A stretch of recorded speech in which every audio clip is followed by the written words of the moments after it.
Hindi swak para kay Presidential Advisor on Poverty Alleviation Larry Dodon ang tila rasuna ni Vice President Sara Duterte hinggil sa kanyang confidential funds. Para sa buong kwento, makakasama natin dyan si Cherk Balagtas.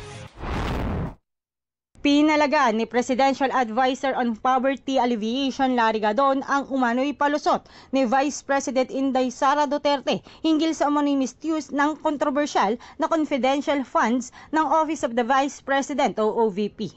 Ayon kay Dodon, hindi umano trabaho ni VP Sara ang nasabing sektor na nakatalaga na sa iba't ibang ahensya ng gobyerno na tinukoy niyang nasa ilalim ng Office of the President tulad ng DSWD, DA, DAR, DOH at iba pa, at ang mga ito ay mayroon umanong nakatakdang programa para sa pagpapabuti ng kahirapan. Yung mga sinasabi niyang yan ay mga duplication yan ng ginagawa na ng iba't ibang ahensya na pinapamahalaan ng ating Pangulo. At kagaya ng DSWD, ng DA, ng DAR, ng DOH. And lahat yan ay may mga programa ng poverty alleviation na lahat ay under the direction of the President.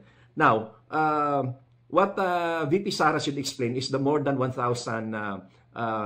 persons who are certified by the PSA that there are no birth records of these people. No, kung saan napunta yung perang yan ang dapat niya i-explain. Isa sa mga pinaka-controversial issue na itinaas ni Dodon ay ang pagkakaroon ng higit sa 1,000 individual sa disbursement list ng OVP na ayon sa Philippine Statistics Authority o PSA ay walang umiiral na mga birth o death records. Dagdag pa ni Dodon, ang mga aksyon ng Vice President ay itinuturing na graft and corruption.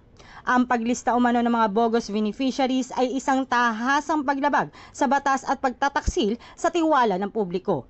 Hinihimok din ito si Vice President Inday Sara na magbitiw na upang maiwasan ang kahihiyan ng isang impeachment process. Ako ay nananawagan kay Vice President Sara Duterte, mag-resign na siya dahil siguradong mai-impeach siya. At pag na-impeach siya, mas nakakahiya dahil na itong pagkakagawa niya tungkol yan sa OVP confidential funds ay talaga namang hayag na yan ay talagang maanumalya. Hindi nga niya ma-explain kung ano ang ginawa niya dyan sa mga confidential funds na yan at napakaraming mga pangyayari na talagang nagpapatunay na yan ay winaldas ng walang kapararakan. Kaya VP Sara, mag-resign ka na dahil talagang sigurado nang mai-impeach ka rin naman.